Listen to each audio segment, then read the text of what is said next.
Hello there guys and welcome back to the channel. Listen, I'll try as much as possible not to make this video a long one, even though we have a lot of things to talk about. So yeah, try and stick around to the end of the video, because at the end we'll have the Champions League against Ajax tomorrow. So stick around and let's dive into it.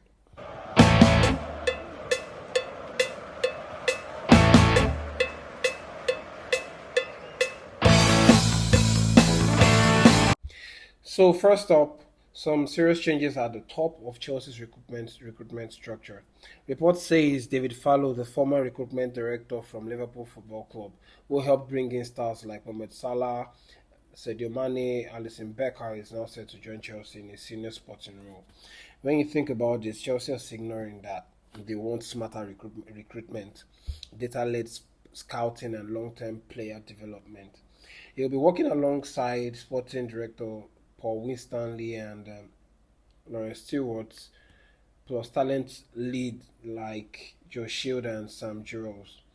So what does this mean? If Chelsea bring in this man who built one of Europe's best fronts at Liverpool, it's basically saying that we want to stop the churns and stop the wild spending and rather start spending smartly. But at the same time, it raises concerns with uh, Enzo Maresca, in sense that will this new setup support Enzo Maresca's vision, or will it be another layer of broad-driven direction messing up the manager's plan? And for those of you who know Fallows, he was at Liverpool before they even brought in Jurgen Klopp. I think he was there when they had Brendan Rodgers as a manager. So it's something that he's been there for a long time. He's more experienced and than the people we have at Chelsea right now. And I think that working alongside the rest of the stewards and Paul Winstanley and talent leads like Joe Shields and Joes, I think that it's going to help Enzo Maresca. But then again, what will his position is, his role has been defined.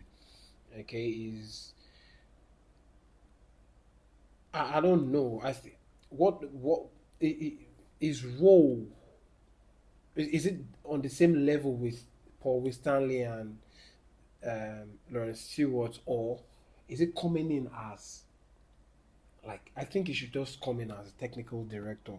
That way, he's able to work closely with Enzo Maresca. I mean, it's something that is more experienced, or he has more experience compared to the others that we have at the bridge. So I just feel like he should be given he should be in a position where he can work closely with Enzo Maresca. At this time and at this point, I feel like Enzo Maresca should be more involved with them, and they should closely work on how to recruit players and build pathways for young players to come through to the Chelsea squad. So moving forward, we'll talk about um, recruitment. Source have it that Chelsea are still reportedly chasing Morgan Rogers from Aston Villa, the 23-year-old attacking midfielder who is actually valued at £80 million.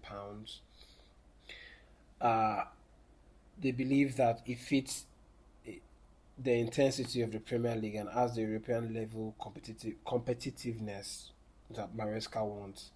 If that deal goes through, it marks a long-term gambit, and I would have Morgan Rogers anytime, any day. But then again, what happens to players like Kendrick Paez, Andre Santos, uh, uh, Enzo Fernandez, even to an extent, João Pedro? Williams So what didn't happens quite for reach him. this Gittins got there first.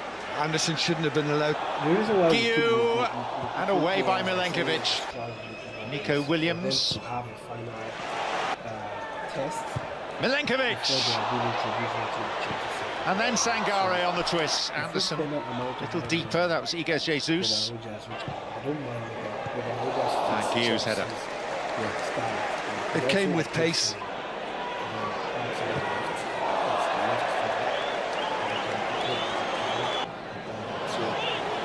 Gibbs White. Sangare. I love the... Anderson. James was still... Corner. Right on top of the keeper. And Reece James turns it in. And seals the deal for Chelsea. And Karsanj Postecoglou in an even more uncomfortable spotlight. I don't think, because they've just recently signed Garnacho and Gittins, so I don't think those two would leave anytime soon. Probably next summer. We'll see have other players like Giovanni Kenda, who's also coming at the end of this current season. So yeah, it just begs the question: what happens to players like Paez, Enzo Fernandez, and the rest? If you ask me, is the current squad good enough to challenge for the Premier League? My answer is no, because we all know Maresca. We have key players that are actually injured: Cole Palmer, Levi Colwill, and all that. In fact, it's reported that Chelsea won't sign a goalkeeper, or even I'm talking about recruiting in other areas. Chelsea have shut the door on recruiting any of goalkeepers or even defender, and that's why we're starting to see Josh Achimpong have more minutes under his belt. And I'm not gonna lie, Robert Sanchez is also doing well, but for Morgan Rogers, do I think that Chelsea should go for him? It's going to be an opportunistic buy, much like we wanted to do with Fermin Lopez or Xavi Simons. But out of the three, what would I have? I'll have Morgan Rogers anytime, any day. But then again, I don't know how this going. I don't know. I really don't know how this is going to work. But let me know. Let me know what you guys think about this. Do you think Chelsea should go for Morgan Rogers? And where do you think, or what would be the implication of Chelsea getting Morgan Rogers? What do you think would make room for him if Chelsea do go for Morgan Rogers? Let me know what you guys think in the comment section below. To complete my touch up on this. When you look at this, you just see that big recruitment brains is very, very important, because we've just bought players all over the place, but a lot of them are looking like they're not fitting, if you understand what I mean.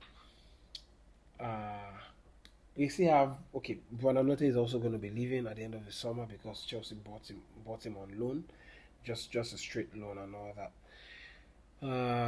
It's a good thing that we have David Fallows joining the ranks, and I'm hopeful that he's gonna do something different compared to what is being done presently.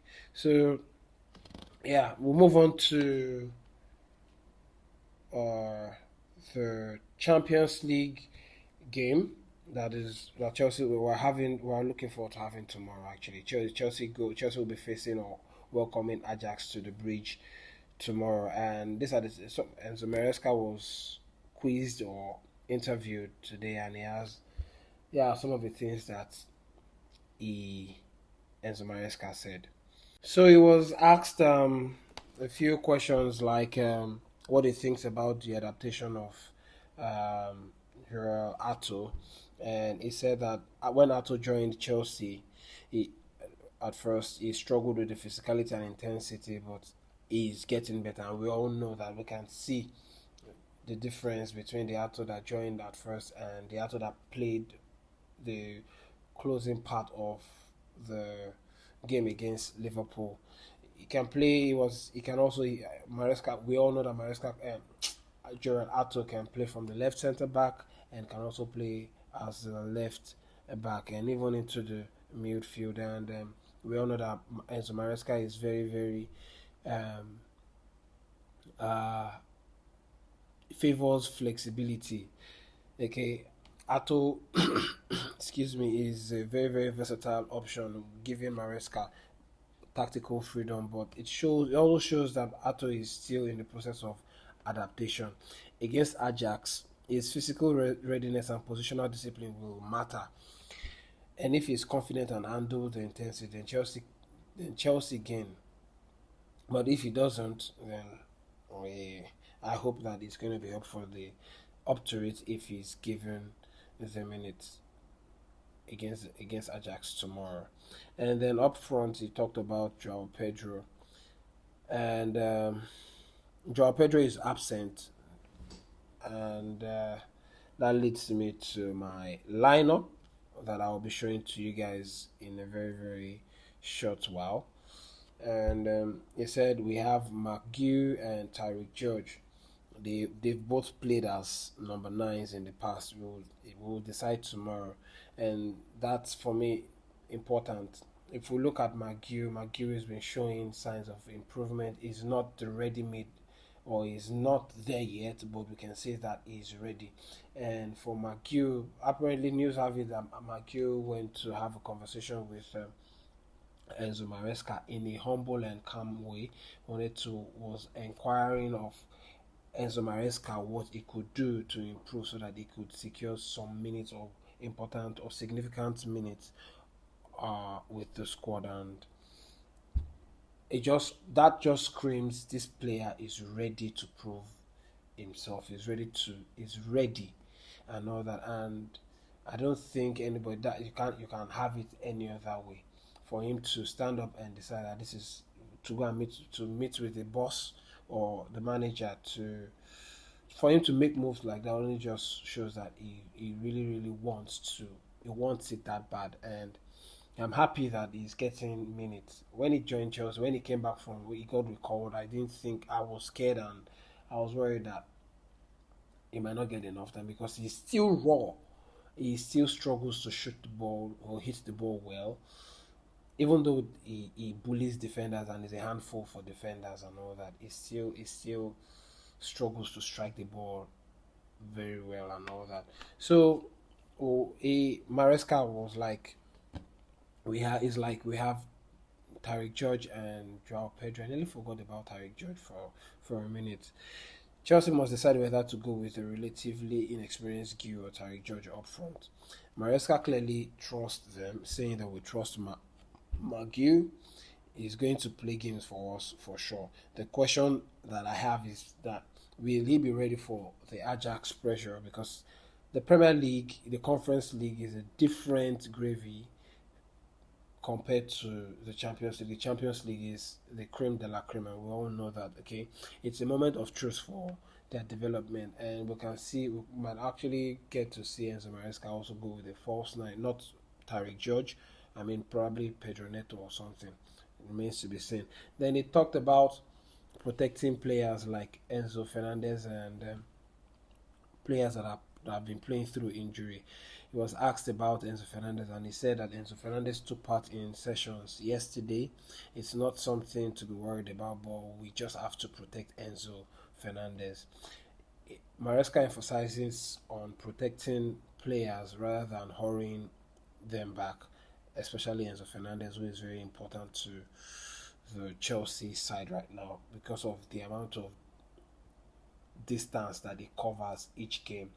He has to run into the box to crash the box, and he also has to come back to perform his defensive duties and all that. So it's something that is starting to show that he has mastered over time, and you could see against Nottingham Forest in the first half that without Enzo Fernandez, Chelsea actually struggled. So it's important that we protect key players like Enzo Fernandez, even Cole Palmer and all that. So if he's not ready to play, there's no need to rush him back and all that. We tried to rush Paddy Shield, and he's now out till December. Then he also talked about Liam Delap. He said that Liam Delap is close to returning and hopes in the next days he will take part with the team session and all that. So, and this is something that we've missed since Delap got injured. It's been very, very difficult for Chelsea to f- play play through or break defenses, because we, when when the season started, you could see that Chelsea were playing through Liam Delap, and also, yeah, it only just makes sense that it's good news that Liam Delap is going to be returning or joining the team sooner rather than later. His return will give Chelsea the much needed weapon to be able to break down um, strong defense and all that. And then to wrap up, he talked about discipline and the red card crisis. Maresca admits that it's something that we can do better, and this is something that I've been talking about. I feel like even though the boss Maresca is trying to protect the players and all that, I think that he needs to get his team or get the boys to be more disciplined and more matured in terms of tackles and all that. So that's all I think. So to wrap up, the takeaway is that Maresca is doing the right thing and saying the right things in the press. Honest, measured, aware, but the real test is on the pitch tomorrow. Will have to be involved, and if he gets involved, will he be able to meet expectation or rise to the challenge? Will he be able to cope? Will Gil and Tyrick George be able to step up in the absence of a striker and all that? Let me know what you guys think in this comment section below as I show you guys my predicted lineup for the game against Ajax. And yeah, I've got two separate lineups because of injuries and absentees. So yeah, this is my lineup for the game. So this is my first lineup, and I strongly believe that this is what Enzo Maresca would want to go with, or something very close to this. With Sanchez in goal, Chalobah left centre back, Tosin at right centre back, Reece James and Cucurella, then Caicedo and Lavia as the midfield pivot, with Enzo Fernandez playing the 10, Neto on the left, Estevao on the right, and McGew as the striker. Then in substitution, we have Jorgensen, Fofana, Chempong, Ato, Gusto, Santos, Buonanotte, Gittins, and Garnacho. I would have wanted Garnacho to start on the left and Neto on the right, but Garnacho's output is not encouraging at the moment, and Gittins is still showing signs of rawness and all that. And for Chelsea to have coughed up £50 million for someone as raw as Jamie Gittins still baffles me today. Anyway, so yeah, Joao Pedro is going to be the Maguire is going to be the leading striker for the game against. This lineup should be able to do the job against Ajax for me. I just think this should just do the job. And if there's anything, if Chelsea have cemented the win, can bring on players like Santos for Lavia. So Lavia doesn't. Although we're still trying to manage Lavia's fitness, and then bring on Buonanotte for Enzo Fernandez, and somehow find a way to also protect Reece James by bringing on Gusto and substituting him because of the game on the weekend. This is my first lineup. This is my most realistic lineup that I think Enzo Fernandez and Enzo Maresca would want to go with. And this is another lineup. In this one, just did some experimenting on this one, and I feel like at the base we still have, that's the back line. We still have Sanchez in goal, Tosin, Chalobah at the centre back as a centre back pairing, Cucurella at the left back, and Reece James as the right, Lavia and Caicedo, and then Estevao as a 10, Neto on the right, Garnacho on the left, and Maguire as the striker. And if there's anything, if Chelsea have done this and they need to keep the game or just control the tempo of the game, they can bring on Enzo Fernandez, Jamie Gittins, Buonanotte, even Santos, and then can also bring on Achiampong at some point if need be and all that. So yeah, this one it's like I said, is experimenting and trying to protect players because of the upcoming game in the weekend against Sunderland. And for my, let me know what you guys would prefer or would actually go for. So for my score prediction, I'm going Chelsea 3, Ajax 1. Let me know what you guys think in the comment section below with everything that has been said, from the restructuring of the recruitment team down to the press conference for Enzo Maresca, and what you guys think about my predicted lineup, and what you guys think Enzo Maresca will go with, and what you guys think about the score. What do you think will be the final score of the game between Chelsea versus Ajax tomorrow? If there's any other thing that comes up before the game tomorrow, I'll be here to bring it up with you guys. But if not, we'll see and talk after the game tomorrow. And yeah, don't forget to turn on your notification bell so that you're notified whenever I make a post. And don't forget to like, comment, and share. That's the only way you help this channel grow, and it's very important that you guys help me help us grow this community. If there's anything, we're here to talk about it. Until we meet again, it's Chelsea first, rivals next. Peace.